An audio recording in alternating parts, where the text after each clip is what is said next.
আমার মা যেমন রান্না করতেও ভালোবাসে তেমন রান্না করে খাওয়াতেও ভালোবাসে। আর জামাই গেলে তো কোনো কথাই নেই, তরি তরকারি শেষই হয় না।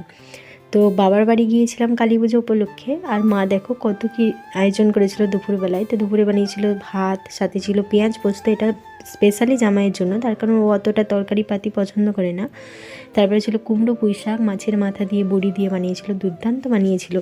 তার সাথে ছিল ভাজা ছেঁচড়া, আলু ভাজা গোল গোল করে পোস্ত ছড়িয়ে। তারপরে ছিল মুসুর ডাল, মাছের তেল ঝাল, টমেটো খেজুর দিয়ে চাটনি। তো থালা ভর্তি হয়ে গিয়েছিল একেবারে তরি তরকারিতে। তো কোনটা ছেড়ে কোনটা খাবো বুঝতেই পারছিলাম না। মাছের তেল দিয়েই শুরু করেছিলাম খাওয়াটা। আবারও রাত্রিবেলা মানে কালী পুজো উপলক্ষে মাংস হয়েছিল। তো ভাই মাটন চিকেন দুটোই নিয়ে এসেছিলো। আর মাংস রান্নাটা বরাবরই আমাদের বাড়িতে বাবাই রান্না করে। তো বাবাও একদিকে উনানে রান্না করছিল মাংস মাটন, আর একদিকে ভাই রান্না করছিল পোস্ত। তো রাত্রিবেলা রান্নাবান্নার দায়িত্ব ছিল ভাই আর বাবার ওপরই। তারপরে এই যে দেখো গরম গরম চিকেন কষা, মানে একটু জুসি জুসি ছিল, তার সাথে ছিল লাল লাল মাটনের ঝোল।